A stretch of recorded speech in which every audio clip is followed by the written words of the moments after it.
कैसे? हनुमान जी महाराज का एक चरित्र स्मरण करिएगा।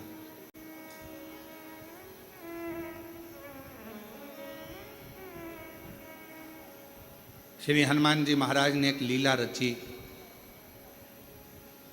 और उस लीला में उन्होंने सूर्य को निगलने का भी प्रयास किया और निगल गया। बहुत सारा श्री हनुमान जी महाराज ने लीलाओं को रचा और एक बार ऐसा हुआ कि श्री हनुमान जी महाराज जब मूर्छा खाकर भूमि पर आए सूर्य के निगलने पर,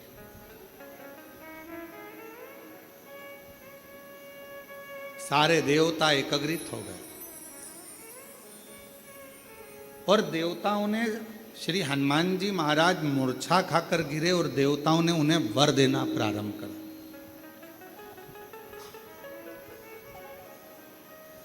कभी कभी विपरीत परिस्थिति हमारी अच्छे समय को लाकर खड़ा कर देती है। अच्छे समय आप लोग भी भगवान को धन्यवाद दिया करो कि ना जाने कौन सा हमारा विपरीत समय चल रहा था, कौन सी परेशानियां चल रही थी, कौन सा बुरा समय चल रहा था, कितना विपरीत समय चल रहा था कोरोना महामारी का, कितना विपरीत समय चल रहा था कोरोना की बीमारी का।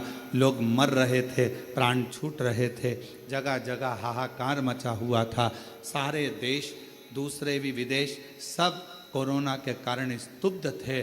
उस विपरीत परिस्थिति में भगवान ने आपको शिव महापुराण की राह बताई और शिव पुराण के माध्यम से आपका चित्त भगवान ने। कभी कभी विपरीत परिस्थिति भी हमको अच्छी जगह पर लाकर छोड़ देती है। हनुमान जी महाराज अगर मूर्छा खाकर गिरे हैं तो उनको वर प्राप्त हुए और उसमें सबसे प्रबल वर था हनुमान जी के पास, और श्री हनुमान जी महाराज के पास में वो सबसे जरूरी था, वो हाथ में होना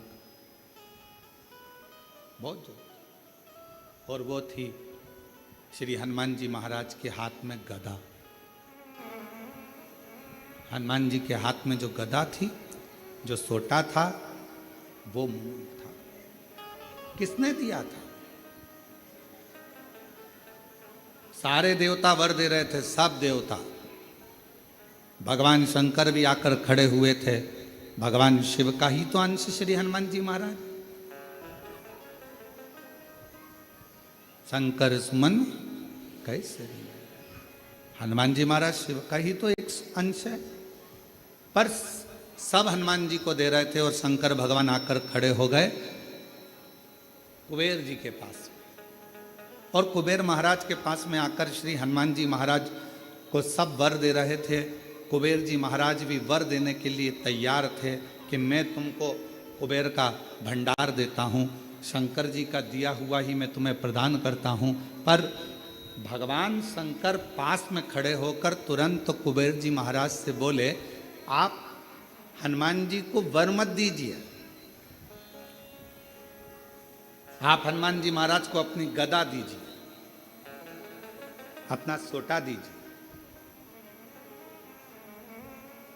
कुबेर जी ने भगवान शिव जी से कहा, प्रभु सब आपका है, सब आपका। मेरा इसने सौंप उठाई, मिश्री उठाई, मलता हुआ खा के दांत खुरकता खुरकता बाहर निकल गया। अच्छा, देना वेना तो था नहीं इसको।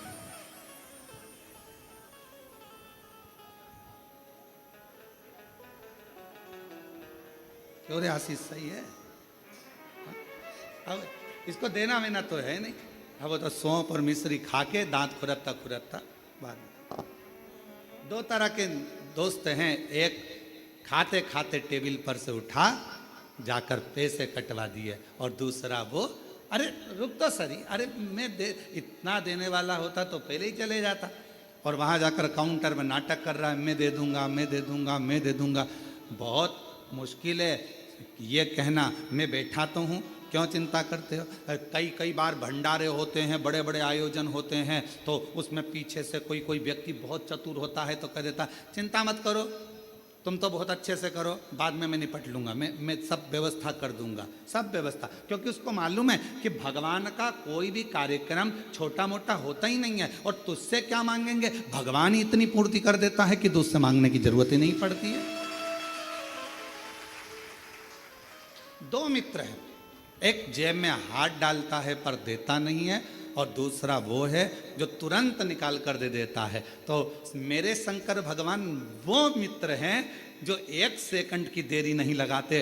तुम शंकर जी के मंदिर पर जाने से पहले अपने घर का दरवाजा छोड़कर लोटा लेकर, जब तुम अपने घर में पानी का लोटा उठाते हो, भरते हो, बाहर निकलते हो, तुम्हें लगता है कि तुम शंकर जी के मंदिर में शंकर जी को जल चढ़ा रहे हो, उस समय पर शंकर भगवान तुम्हारे घर में आ जाते हैं तुम्हारा भंडार भरने के लिए। शिव जी जेब में हाथ नहीं डालते, शंकर भगवान तो उठाया और दे दिया।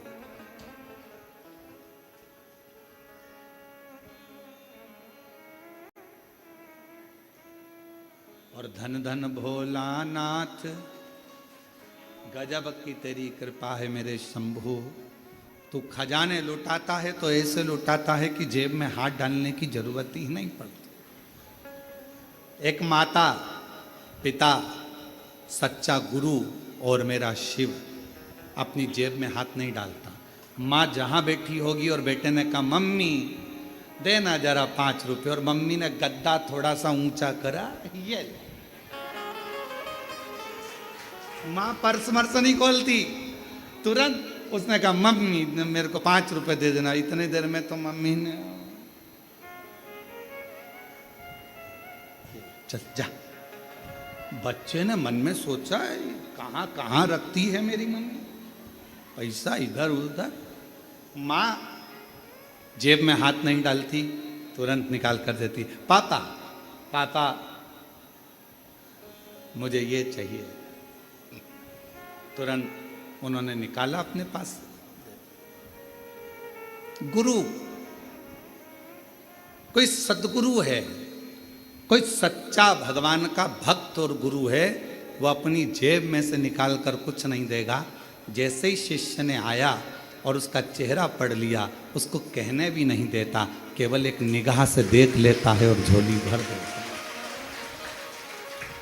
अपने हाथ से निकाल कर गुरु कभी तुम्हें नहीं देगा, अपने पास का निकाल कर गुरु कभी नहीं देगा, क्योंकि गुरु आपको भिखारी जैसा नहीं देखना चाहता, गुरु आपको राजसी ठाट में देखना चाहता है।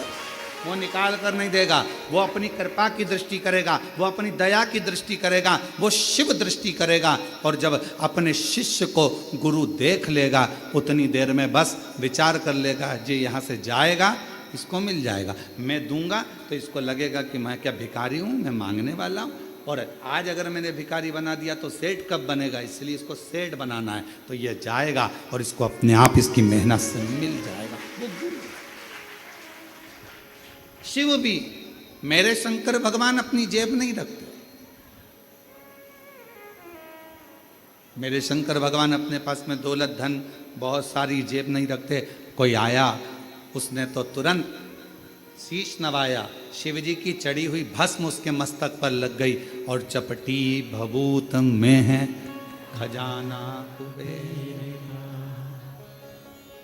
अब जो भभूत चढ़ी हुई है वो कुबेर का भंडार भरने वाला, कुबेर का खजाना, हाथ ना लगाने वाला। महाराज शिव कथा कह रही है, भगवान शंकर का चरित्र कह रहा है। भगवान शिव जी मेरे ओघड़दानी कुबेर जी के पास जाकर खड़े हो गए और कुबेर जी से कहा, देव वरदान मत दो, वरदान मत दीजिए। तो क्या देना है? शंकर भगवान ने कहा, तुम्हारे पास में जो कुमोद की गदा रखी हुई है, जो तुम्हारे पास में कुमोद की रखी हुई है, जो गदा रखी हुई है, वो गदा तुम हनुमान जी को दीजिए। हनुमान जी की गदा का नाम क्या था? जम के बोलो, कौमोद की। सब लोग बोलो साथ में, कौमोद की। आखिरी में का शब्द पर ई की मात्रा, कौमोद की। ये श्री हनुमान जी की गदा का नाम है। जो स्वयं भगवान विष्णु का ही एक स्वरूप है, भगवान नारायण का ही एक स्वरूप, कौमुदकी। और कुबेर जी देव कौमुदकी। कुबेर जी कहने लगे, प्रभु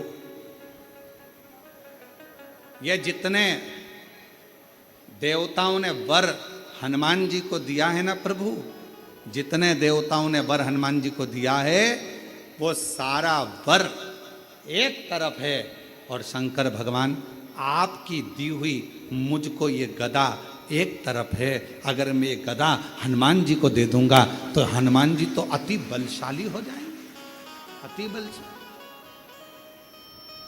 बस अभी तो आप कह रहे थे कि ये सब कुछ आपका है, आपको देना चाहिए। तब श्री कुबेर जी महाराज ने भगवान शंकर के कहने पर शिव जी की दी हुई कुमोद की गदा श्री हनुमान जी महाराज को दे दी। हनुमान जी महाराज ने जैसे ही गदा लिया, भगवान विष्णु और ब्रह्मा जी ने कहा, अब तुम्हें डरने का बात नहीं, अब शंकर का अंश तो तुम हो ही, साथ में इस गदा के रूप में 33 कोटि देवताओं के पास जो बल है उससे 1000 गुना ज्यादा बल इस गदा के अंदर तुम्हारे पास में आ गया। 1000 गुना मांगा नहीं है। मेरे ओगरदानी ने, मेरे शंभू ने, मेरे शंकर भगवान ने किसी से मांगा नहीं। मेरे शंकर भगवान ने, हनुमान जी ने भी किसी से मांगा नहीं। बस उनको वर की वर प्राप्त हो गया। तेरे मंदिर में आना मेरा काम है और मेरी बिगड़ी बनाना तेरा। और शंभू शरणे पड़ी मांगू दुख काटो दया करी दर्शन हो। शंभू शरणे पड़ी मांगू घड़ी रे घड़ी, दुख काटो दया करी दर्शन। शिव जी के दरवाजे पर जब हम अभी आप लोग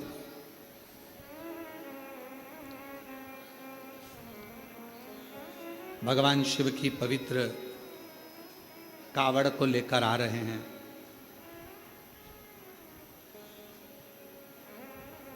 और भगवान शंकर की पवित्र कावड़ का लाभ ले रहे हैं। शिव जी को जल चढ़ा रहे हैं, भगवान शंकर को जल समर्पित कर। क्या है इसमें? 2 लोटा जल, एक बांबू डंडा सुंदर वस्त्र से लपटा हुआ,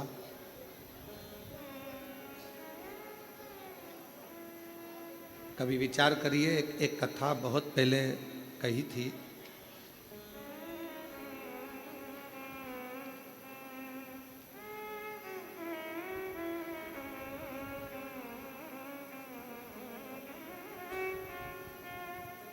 एक बात बहुत पहले का स्मरण है कि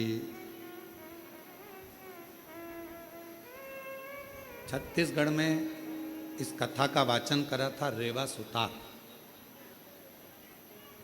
क्या नाम है उसका? रेवा सुतार। क्या करता था? लकड़ी का काम।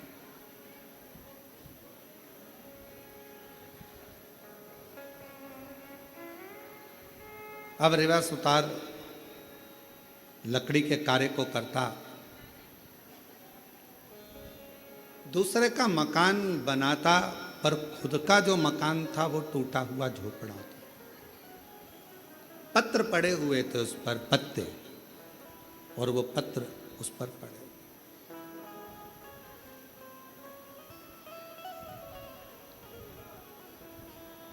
रेवा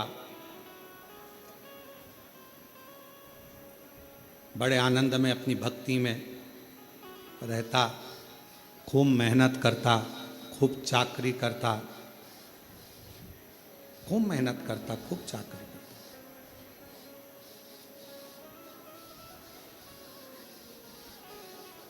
शिव महापुराण भगवान शिव का पवित्र चरित्र कहता है कि अगर ये मानव की देह मिली है तो मेहनत में पीछे मत हटो।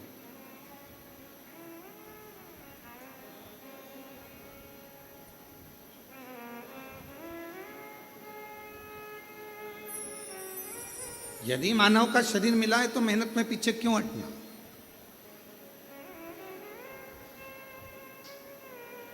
हिम्मत करे तो 11 किलोमीटर दूर से कावड़ भरकर कुबेरेश्वर धाम तक आ गए।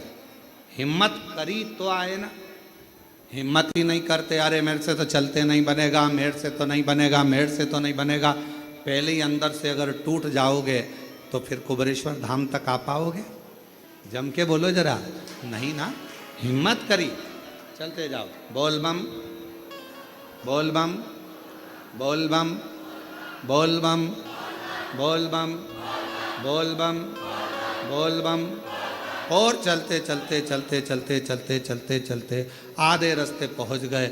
आधे रास्ते पहुंचने के बाद भी मन में ऐसा आ रहा है आगे चलूं कि ना चलूं। अब फिर मन में आया 2 किलोमीटर और बचा है, थोड़ा सा हिम्मत और करती हूं। और बोल बम, बोल बम, बोल बम, बोल बम।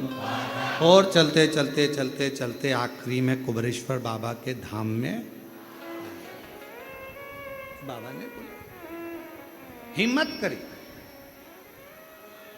अब जरा विचार करिए कि तुम्हारे हिम्मत करने से, मन को मजबूत करने से और अपने विश्वास को पक्का करने से जब तुम कुबेरेश्वर बाबा के धाम तक आ सकते हो तो तुम्हारी मेहनत से, तुम्हारे परिश्रम से, तुम्हारे अच्छे कर्म से तुम जो चाहते हो जिंदगी में वो लक्ष्य तक पहुंच भी सकते हो। अपना लक्ष्य कौन चढ़ाता है? शिव महापुराण की कथा में रेवा सुतार की कथा कहती है कि कावड़ यात्रा में पांव नहीं चलते, कावड़ यात्रा में कदम नहीं चलते। याद रखना, कोई तुमसे कहे कि पांव से चलकर गया, कदम से चलकर गया, शिव महापुराण की कथा कहती है कावड़ यात्रा में भगवान शंकर का 2 लोटा जल ले जाने में कभी भी कदम नहीं चलते, पांव नहीं चलते। तो क्या चलता है? शिव महापुराण की कथा कहती है आपका विश्वास और भरोसा चलता है, आपका विश्वास चलता है। मैं जाऊंगी मेरे भोले बाबा के पास में और उनसे जाकर अपने दिल का भाव कहूंगी, मेरा बाबा स्वीकार कर, मेरा बाबा स्वीकार। पांव नहीं चल रहे हैं, कदम नहीं चल रहे हैं, चल रहा है आपका विश्वास, चल रहा है आपकी दृढ़ता, चल रही है आपका भरोसा।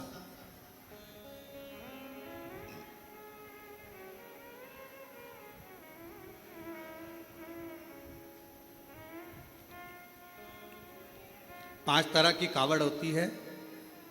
5 तरह की कावड़ में पहली कावड़ होती है एक सामान्यता में, आनंद में, अलमस्त कंधा पर कावड़ का जल लिया 2 लोटा, भगवान का भजन करते करते आराम से चल रहे हो, जल आराम से कहीं डाली पर, कोई ऊंचे स्थान पर कहीं रख कर विश्राम भी कर लिया, रास्ते में कुछ खा भी लिया, पानी भी पिया, अलमस्त होकर चलते चलते शिव नाम लेते लेते बोल बम, बोल बम, बोल बम चल। सामान्य कावड़। एक कावड़ होती है दंडवत कावड़। 12 से 15 कदम चले हो, 15 कदम के बाद में कावड़ का जल एक छोटी सी बोतल में होता है जो अपने कंधे पर यहाँ पीठ पर रखा होता है। सामने से दंडवत करी, फिर आगे बढ़ते चले जाओ। फिर 12, 15, 20 कदम चलने के बाद फिर एक दंडवत करेगा। 20 कदम चलने के बाद फिर एक दंडवत करी जाती है, प्रणाम किया जाता है। दंडवत कावड़। एक होती है डाक कावड़। डाक कावड़ का मतलब क्या होता है? 24 घंटा जैसे हमारे यहाँ रामचरितमानस के लिए वर्णन किया जाता है, अखंड रामायण बैठी। अखंड रामायण जानते हो ना सब लोग? अखंड रामायण का मतलब होता है दोपहर में 12 बजे चालू हुई है तो दोपहर में 12 बजे के पहले उसका विराम, 12 बजे तक उसका विराम होना चाहिए, 24 घंटे के अंदर वो विराम। डाक कावड़ का मतलब यही होता है। इस कावड़ को जहां से भरा जाता है वहां से लेकर 24 घंटे के अंदर जहां जाना है मंजिल पर, जिस मंदिर तक, जिस देवालय तक, शिवालय तक जाना है, 24 घंटे के अंदर वो पहुंचना चाहिए। चाहे तुम दौड़ कर जाओ, भाग कर जाओ, लेकर जाओ, पर 24 घंटे के अंदर वो पहुंचती है। और एक होती है खड़ी कावड़। खड़ी कावड़ किसको कहते हैं?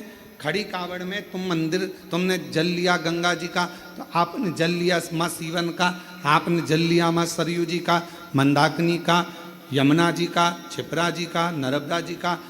खड़ी कावड़ में कहीं रुकना नहीं है, चलते जाना है।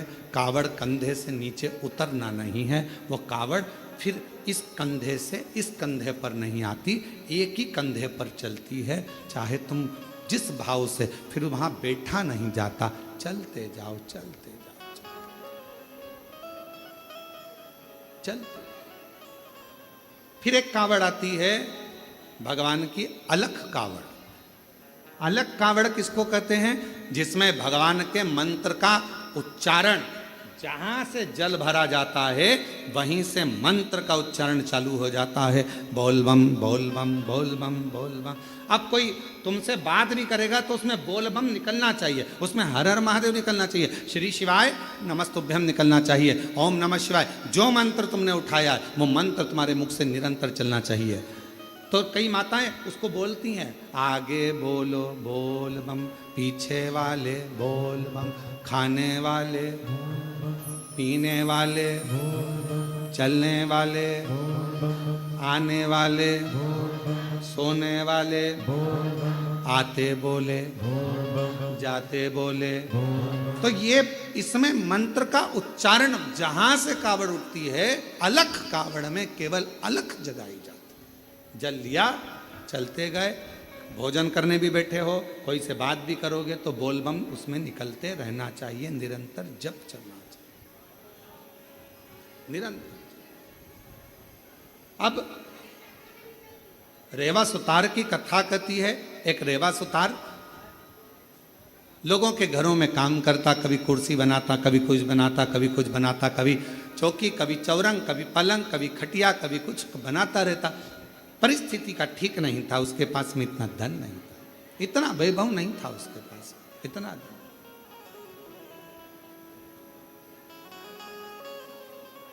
चले जा रहा, एक दिन निकल गया, 2 दिन निकल गया, 4 दिन निकल गए, घर में अन्न का दाना नहीं पहुंचा रेवा सुतार के। रेवा सुतार के यहां जब अन्न का दाना नहीं पहुंचा, बहुत दुखी था। जैसे ही रेवा सुतार घर में पहुंचा, पहुंचते से ही धर्मपत्नी बाहर निकल कर आई, पूछा, स्वामी आपके पास में कोई भोजन की व्यवस्था हुई क्या? पति रेवा सुतार ने कहा कि मैंने बहुत प्रयास करा पर मुझे काम नहीं मिला। पत्नी कहती है 3 दिन निकल गए, आज चौथा दिन है, चौथे दिन में भी बच्चों को कुछ मिला नहीं, कुछ नहीं। आज चतुर्थ दिवस है, चौथा दिन है और बच्चों को भोजन में कुछ मिला नहीं है। रेवा सुतार की आंख से जल बह रहा था, आंखों से जल।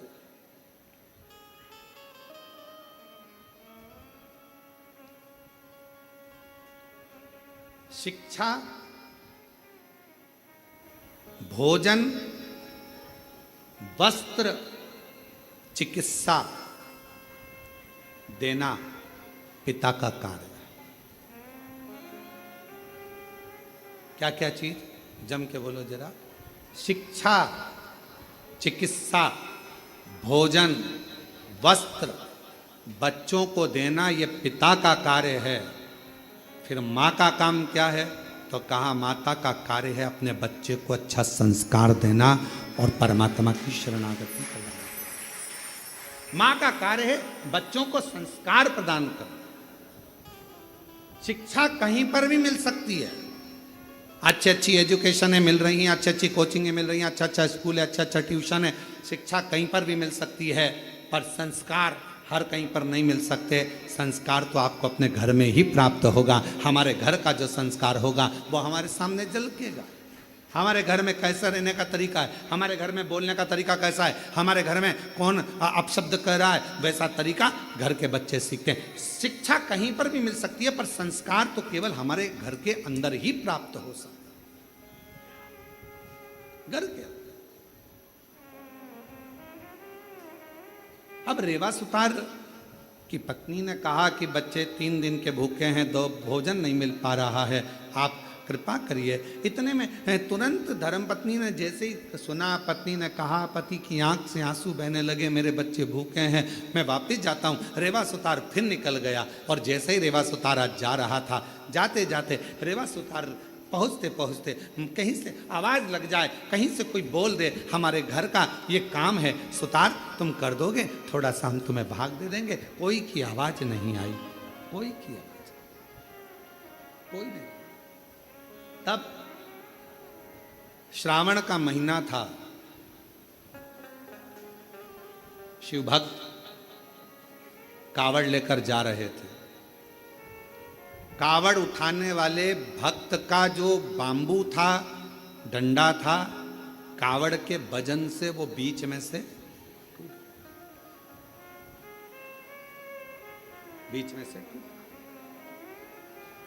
कौन ढूंढे? वीराने में कौन मिलेगा?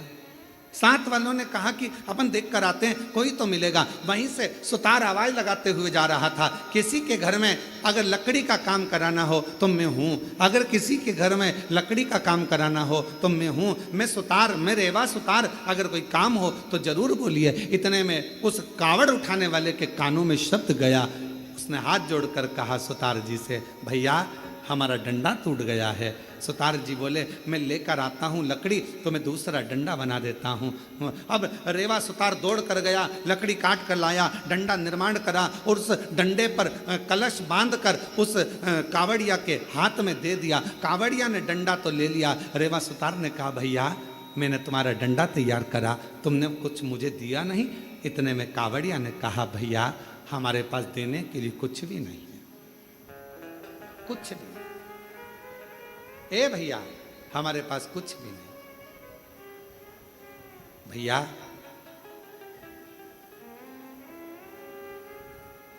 हम जल लेकर चले थे ना, वहां से हमारे पास में जो भी था सब छूट गया, हमारे पास कुछ नहीं। ए भैया, रेवा सुतार की आंख में से जल बहने लगा। अब भोजन भी नहीं, बच्चों को काम किया तो पैसा भी नहीं। रेवा सुतार ने मन में सोचा, इससे तो अच्छा है कि मैं भी इनके साथ कावड़ भरने चले। घर जाऊंगा, पत्नी कहेगी बच्चे भूखे हैं, भोजन कहाँ से लाऊंगा, क्या करूंगा, पर अपनी पत्नी और बच्चों के पीठ दिखाकर भागना ये भी अच्छी बात नहीं। रेवा सुतार ने सोचा, एक काम करता हूं, अगली बार कावड़ भरने जाऊंगा, अभी तो मैं अपने घर जाता हूं। चलते चलते रेवा सुतार जब घर की ओर चले, चलते चलते जैसे ही कावड़िए की कावड़ का डंडा कलश भगवान देवाधिदेव महादेव के पास पहुंचा, जल समर्पित किया, समर्पित करते से ही देवाधिदेव महादेव ने सबसे ज्यादा सराहना उस रेवा सुतार की करी। उस रेवा गया, मेरे देवाधिदेव महादेव करुणा करने वाले, 2 लोटा 1 डंडा लेकर उसी कावड़िए का रूप रखकर रेवा सुतार के दरवाजे पर पहुंच गए। आवाज लगाई, ए रेवा सुतार, ए रेवा सुतार। रेवा सुतार ने कहा, कौन है भैया? जो आकर देखा तो जिसका तो मैंने डंडा तैयार करा था, जिसकी कावड़ मैंने तैयार करी थी, वो कावड़िया जा रहा था, डंडा टूट गया था, कावड़ का डंडा टूटने पर मैंने तैयार करा था। भैया क्या बात है? इतने में उस कावड़िए ने कहा, भैया रेवा सुतार, तुम्हारे को हमने दक्षिणा में, तुमने हमारा डंडा ठीक करा था, उसका शुल्क नहीं दे पाए थे, इसलिए हम ये 2 लोटे 1 डंडा कावड़ का तुम्हें दिए जाते हैं, अब तुम इसको रखना, यही हमारा तुम्हारा शुल्क है। जैसे ही 2 लोटा 1 डंडा कावड़ का रेवा सुतार के पास में आया, रेवा सुतार ने सोचा चलो पैसा नहीं आया तो कोई बात नहीं, अगले साल यही डंडा यही लोटा लेकर चले जाएंगे, नहीं आया तो कोई बात। रख दिया कावड़ का लोटा और डंडा। पत्नी से कहा, मैं जाता हूं, दूसरा दिन था। अलख लगाई, किसी के यहां काम हो तो बताओ, बढ़ई का काम कराना हो, सुतारी का काम कराना हो, लकड़ी का काम कराना हो तो बताओ, कोई नहीं। इतने में पत्नी ने विचार करा, बच्चों को 5 दिन से खाना नहीं मिला, कोई भोजन व्यवस्था नहीं होती है, कुछ नहीं है, तो एक काम करती हूँ, ये दोनों लोटा जल का है, इन लोटे के जल को निकाल कर इसको अच्छा साफ कर कर इन्हीं लोटों को बेच देती हूं और थोड़ा सा अन्न भाग ले आती। पत्नी ने जैसे ही लोटे के अंदर हाथ डालकर लोटे को राख से मांजने का प्रयास करा, राख लगते से ही लोटे के अंदर से खन्न आवाज आई। जो खन्न आवाज आई, पत्नी ने सोचा ना जाने इसमें क्या भरा है। जो पत्नी ने उल्टा करा, उसमें से एक सोने की गिन्नी सिक्का निकल कर सामने, एक सिक्का सोने। पत्नी ने सिक्का देखा, दौड़ती दौड़ती पल्लू में बांध कर रेवा सुतार के पास गई। तुम जो लोटा लेकर आए थे, ना जाने किसने क्या दे दिया था, उसमें सोने का सिक्का है, चलकर देखो। पति ने जाकर जो देखा सोने का सिक्का, ना जाने बेचारा किसका रह गया, जाकर देता हूं। सिक्का लेकर दौड़ पड़े। दूसरा दिन फिर आया, पत्नी ने फिर लोटे को मांजने का प्रयास करा, सोने का सिक्का फिर गिर जाता। फिर पत्नी उस सिक्के को लेकर जाती, पति उस सोने के सिक्के को ढूंढता उस कावड़िया को देने के लिए, पर उसको क्या मालूम कि वो कावड़िया नहीं था, मेरा महादेव स्वयं कावड़िया बनकर आया था, जो देखकर चले गया था। दुनिया के लोगों को ये ना लगे कि कावड़िया जाते हैं हम सेवा करते हैं, कावड़िया जाते हैं हम पानी पिलाते हैं, कावड़िया जाते हैं हम खाना खिलाते हैं, कावड़िया जाते हैं हम उनकी सेवा संभाल करते हैं। नाना, शिव महापुराण की कथा कहती है, जो शंकर का नाम लेकर बोल बम बोलकर जो जल भरकर चलता है, वो अकेला नहीं रहता, उसकी सेवा करने के लिए मेरा महादेव खुद चलता है, खुद चलता। रेवा सुतार धनपति, वैभवपति, सत्तापति, करोड़पति बन गया। कावड़ लेकर शिव के मंदिर जाता रहा, हर वर्ष जाता रहा, हर वर्ष। मेरी जीजियों, मेरे जीजाओं, बेटियों, बेटाओं, मेरी माताओं, मेरे भाई, कुबेरेश्वर बाबा की कावड़ भरना तो बाबा से ये मत कहना कि एक बार भरने आई हूं। बाबा इतना भंडार भरना, हर साल सावन के महीने में कुबेरेश्वर धाम आऊं और कावड़ भरकर, हर साल आऊं, हर वर्ष तेरे दरवाजे पर, ऐसी कृपा कर। और तेरा ही दिया मैंने खाया पिया, तेरा शुक्रिया है, तेरा शुक्रिया है। मुझे भोले बाबा ने बहुत दे दिया है, तेरा शुक्रिया है, तेरा शुक्रिया। अगर शिव कृपा करे तो बाबा से कहना, बाबा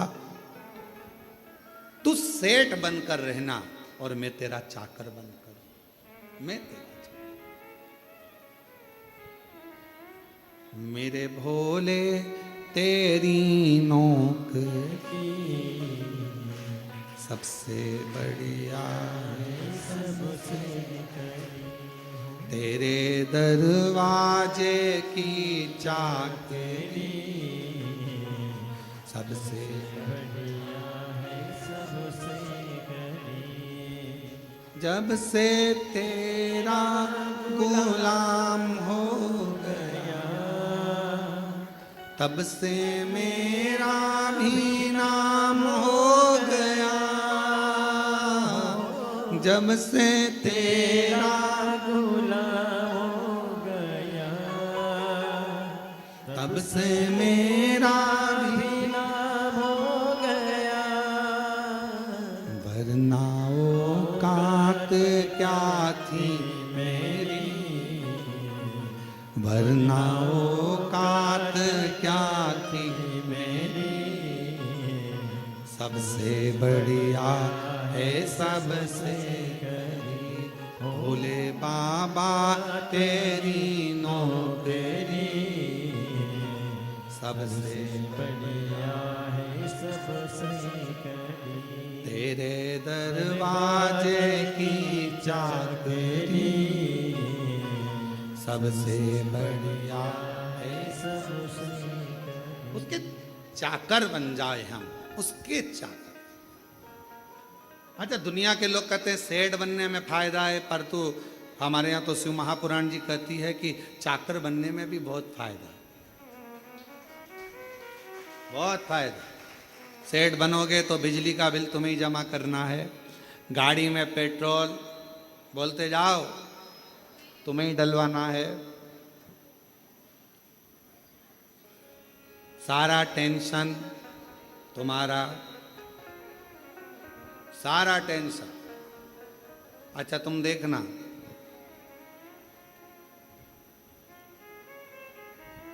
तुम्हारे घर पर अगर कोई नौकर चाकर हो, काम वाला हो ना, तुम देखना तुम्हारे रिश्तेदार की शादी तुम्हें 50 बार सोचना पड़ता है, जाऊं नहीं जाऊं।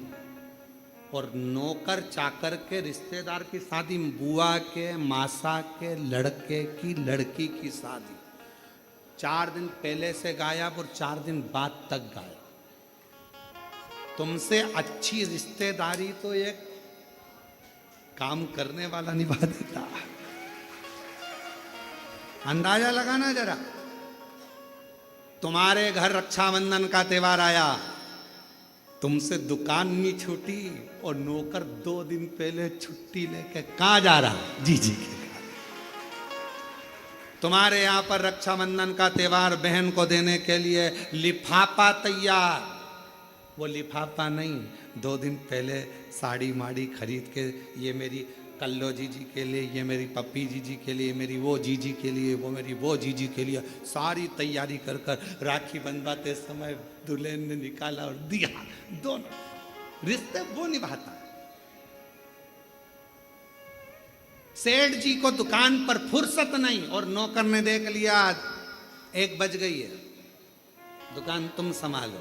उसने अपना टिफिन खोला या अपने गांव गया, रोटी मोटी खाई, आराम किया, फिर 1 घंटे बाद आया, 4 बज गई, सेठ जी 4 मतलब 4 आन दो।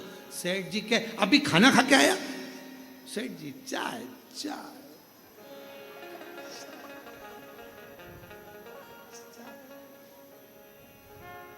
एक दिन नौकर का मन कर गया फिल्म देखने जाने। सेठ जी ने पूछा क्यों रे, कल नहीं आया? नहीं। कहाँ गया था? टॉकीज। क्या करने? फिल्म देखने। सेठ जी चक्कर खा रहे, हम कमा कमा के मरे जा रहे, तू टीवी और फिल्म देखना। अगर एक सेठ को सही जिंदगी जीना सीखना है तो अपने नौकर से सीख लेना चाहिए, फुल एंजॉय, फुल एंजॉय। अगर एक सेठ को अपनी जिंदगी जीना सीखना है तो नौकर से सीखो। टाइम पर भोजन, टाइम पर चाय, टाइम पर आना, टाइम पर जाना। भले तुम्हारी दुकान पर 50 ग्राहक खड़े हों, 5-6 बजी ये चला, उसे कोई मतलब नहीं, साफ पटका ये चला। रिश्तेदार के यहाँ शादी 4 दिन पहले, 4 दिन बाद, दुकान संभालो तुम, फुल एंजॉय। तो सेठ कहते तेरे पास खाने के लाले पड़ रहे हैं, नहीं आएगा तनख्वाह काट लूंगा। भले काट लो, पर जिंदगी तो ऐश की जीऊंगा, जिंदगी ऐश की जीऊंगा।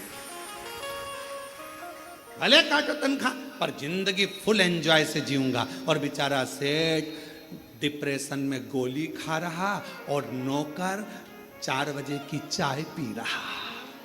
Full enjoy. सीखो।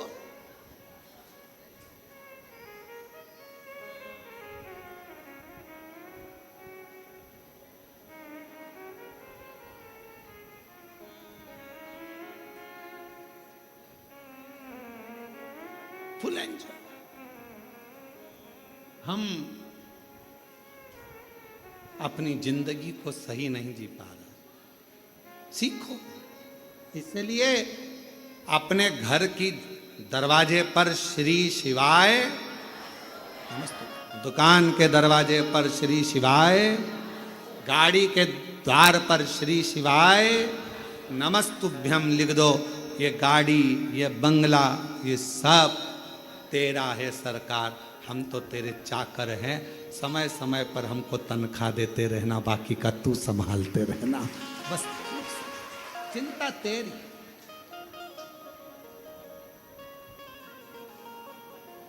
मेरी गाड़ी, मेरा बंगला, इस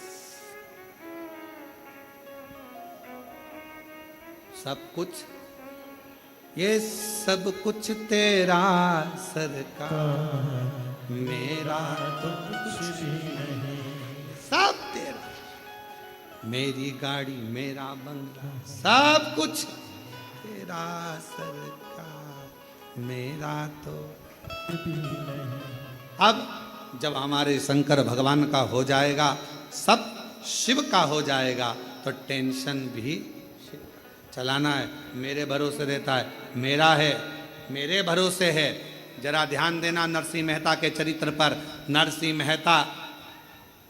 मेहता के कितना कितना दुख आया, पर नरसिंह मेहता ने रत्ती भर चिंता नहीं करी। क्यों?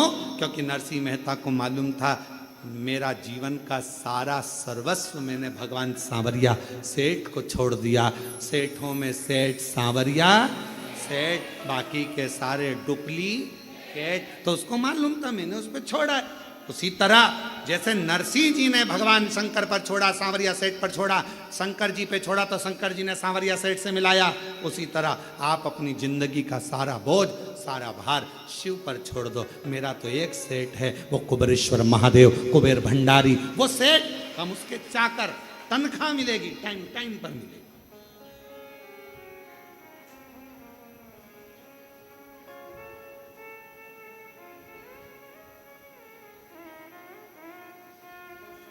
मेरी किस्मत का जब गुल खिला, तब जा कर के ये दर मिला। मेरी किस्मत का जब गुल खिला, तब जा कर के दर मिला। मिल गई मुझको चौखट तेरी, मिल गई मुझको चौखट तेरी, सबसे बढ़िया है सबसे कड़ी हो। मेरे बाबा तेरी नौकरी, सबसे बढ़िया है सबसे कड़ी। बस उसके आश्रित हो जाओ।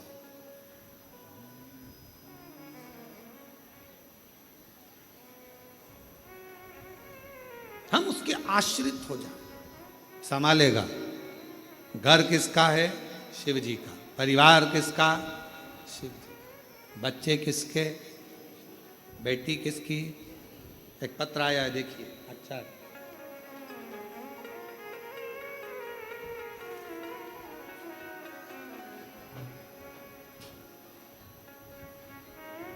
मैं राजेश्वरी राजपूत, पति राज सिंह राजपूत, ग्राम महुना, जिला सागर, मध्य प्रदेश की रहने वाली हूँ। कहीं बैठी हों तो हाथ हिला सकती हैं, और अगर आई हों कहीं बाहर बैठी हों तो पीछे वाले रास्ते से आकर एक बेलपत्र ले सकती हैं।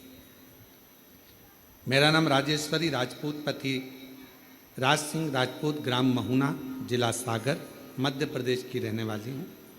जब हमारे ससुराल वालों ने हमें घर से निकाल दिया था, हमारे पास कुछ भी नहीं था गुरुदेव। बच्चों के साथ घर से निकल गए, कुछ हाथ में नहीं था, समझ नहीं आता था क्या करें। पहले विचार करा क्या शरीर छोड़ दें, पर बच्चे साथ में करें क्या। तब किसी ने कहा कि एक सियोर वाला महाराज है, वो एक लोटा जल चढ़ाने का कहता है।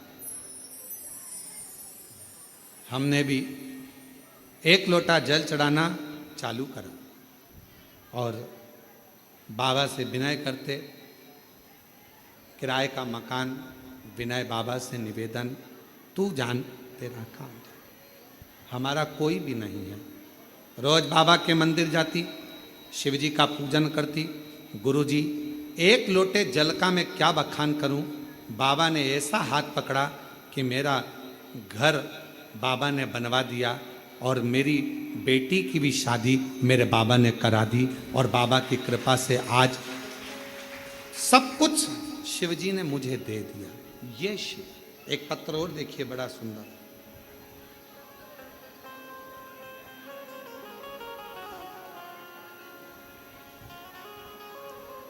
मेरा नाम भवदेव पांडे है। मैं जनपद महाराजगंज यूपी का रहने वाला हूँ।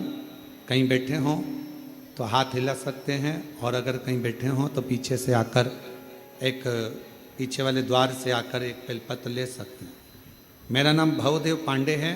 मैं जनपद महाराजगंज उत्तर प्रदेश का रहने वाला हूँ।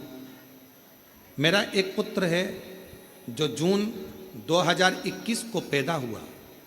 उसके दिमाग में पानी भर गया, जिसके कारण उसका सिर बहुत बड़ा हो गया। सिर बड़ा होने के कारण बस डॉक्टर ने उसको दिखाया और ऑपरेशन का कह दिया। इसके मस्तिष्क में पानी भरा हुआ है। बच्चा ना सुन सकता था, ना बोल सकता था। उसकी स्थिति ठीक नहीं थी। डॉक्टरों ने ऑपरेशन का बोल दिया, और ऑपरेशन करने के बाद डॉक्टर ये बोलते हैं कि ऑपरेशन तो हम कर देंगे, पर इस बच्चे की कोई गारंटी नहीं है। ब्रेन खुलेगा, पानी निकाला जाएगा, क्या होगा इसका भरोसा नहीं। बाबा, हम क्या करते? 2021 में हम आपको जानते नहीं थे, पहचानते नहीं थे गुरुदेव। समय निकला, डॉक्टर ऑपरेशन का कहते रहे। तब बच्चे की मौसी, उसने आपकी कभी कथा सुनी होगी, और उसने कथा सुनकर हमसे कहा कि पशुपति व्रत करो। हमने पशुपति व्रत किया। महादेव की ऐसी कृपा हुई गुरुदेव, जल चढ़ाते, बच्चे के सिर में लगा देते, और बाबा ने ऐसी करुणा कर दी कि हम बच्चे को लेकर जब हॉस्पिटल गए तो डॉक्टर ने कहा इसका ब्रेन का पानी धीरे धीरे सूख रहा है, अब इसको ऑपरेशन की अभी जरूरत नहीं है। गुरुदेव, बच्चा बोलता भी नहीं, सुनता भी नहीं। आज हम बाबा को धन्यवाद देने के लिए आए हैं।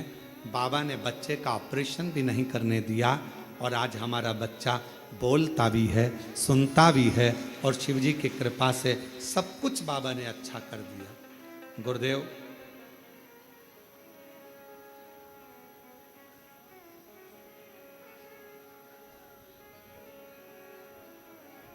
एक लाइन उन्होंने लिखी है प्रसन्नता के भाव में, गुरु गोविंद दऊ खड़े काके लागू पाऊं, और बलिहारी गुरु आपने जो गोविंद दियो बताए। बड़ी कृपा करी गुरुदेव। बच्चे की जिंदगी थी पूरी बर्बाद हो जाती, पर आपने एक लोटे जल से ऑपरेशन नहीं होने दिया, और मेरा बच्चे का ब्रेन भी ठीक हो गया, बोलना भी चालू हो गया और सुनना भी चालू। शिव शिव, उसको शंकर, उसको ओघड़दानी, उसको त्रिकालदर्शी कहते, शंभु। उसको सेठ रहने दो, अपन उसके सेवक रहेंगे।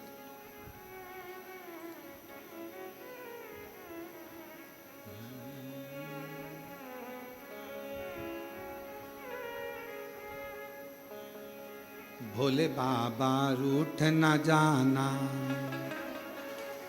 हे शिव, हे शंकर।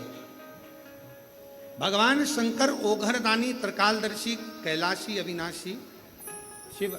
एक भजन का स्मरण हम पहले करें। मेरा कोई ना सहारा बिन तेरे,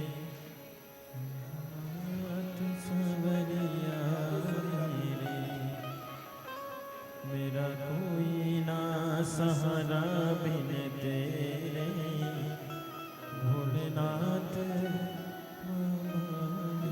बच्चे का ब्याह अच्छा हुआ, एक बेटी को दे देना।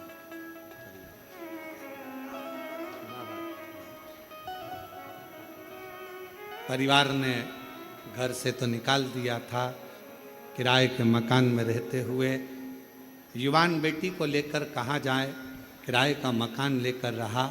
और बाबा की ऐसी कृपा हुई कि बाबा ने मकान भी बना दिया और बेटी का मंगल विवाह भी करा दिया। और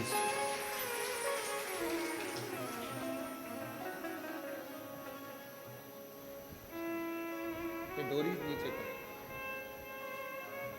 आ जाओ,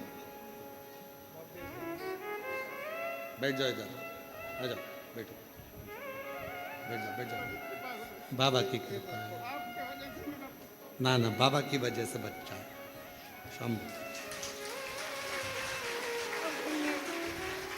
रोते नहीं, रोते नहीं, अब तो खुश हो, अब तो अच्छा हो गया ये, अब क्या सोचना, बाबा की कृपा है। दोनों रोते नहीं, आंसू पोछो पहले दोनों, तुम भी आंसू पोछो, अब ले उसको गोदी में।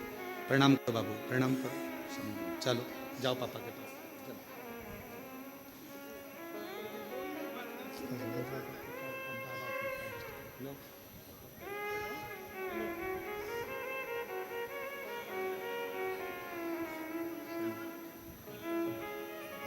बस बस, शंभू शंभू शंभू शंभू शंभू शंभू, ले ले, शंभू शंभू, रोते नहीं, खुश होइए, खुश हो। बच्चे के ब्रेन में पानी भर गया था, डॉक्टर ने जवाब दे दिया था, सिर बहुत बड़ा हो गया था और ठीक है, डॉक्टर ने कह दिया था ये जिंदगी भर ऑपरेशन करना जरूरी है, पर ऑपरेशन के बाद अगर ये कोमा में चले गया तो उठ पाएगा कि नहीं उठ पाएगा। और बाबा की कृपा से आज पूर्ण तरह से स्वस्थ हो गया, ऑपरेशन की जरूरत नहीं पड़ी और बाबा ने कर दिया। और मेरा कोई ना सहारा बिन तेरे, भोलेनाथ कांवड़िया मेरे।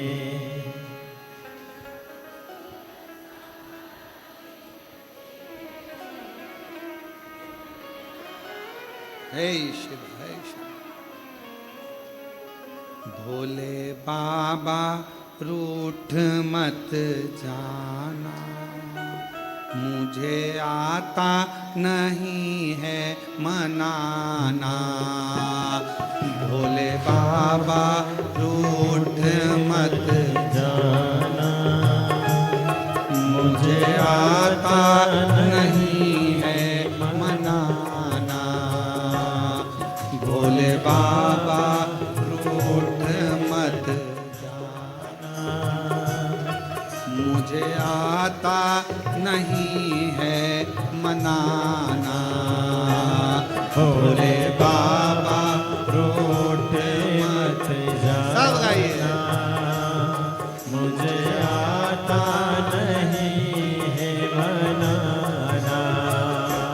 भोले बाबा रूठ मत जाना, मुझे आता नहीं है मनाना। भोले बाबा रूठ मत जाना, मुझे आता नहीं है मनाना। मुझे आता नहीं है महाना, मुझे आता नहीं है मनाना। मुझे आता नहीं है मनाना। मुझे आता नहीं है मनाना। भोले बाबा रूठ मत जाना, मुझे आता नहीं है मनाना। भोले बाबा रूठ मत जाना, शंभो मुझे आता नहीं है मनाना। भोले बाबा रूठ मत जाना, मुझे आता नहीं है मनाना।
बड़े भाव से।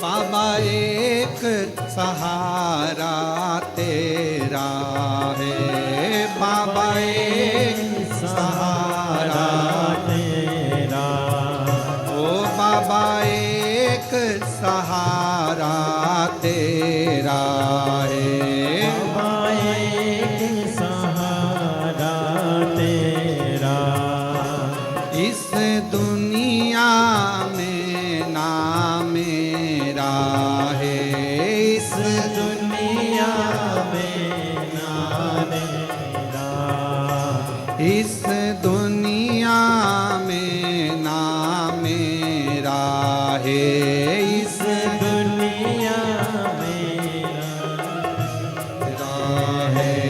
अब तुमको अपना बनाना, भोले बाबा रूठ मत जाना। अब तुमको अपना बनाना, भोले बाबा रूठ मत जाना, भोले बाबा रूठ मत जाना। मुझे आता नहीं है मनाना, भोले बाबा रूठे मत जाना, मुझे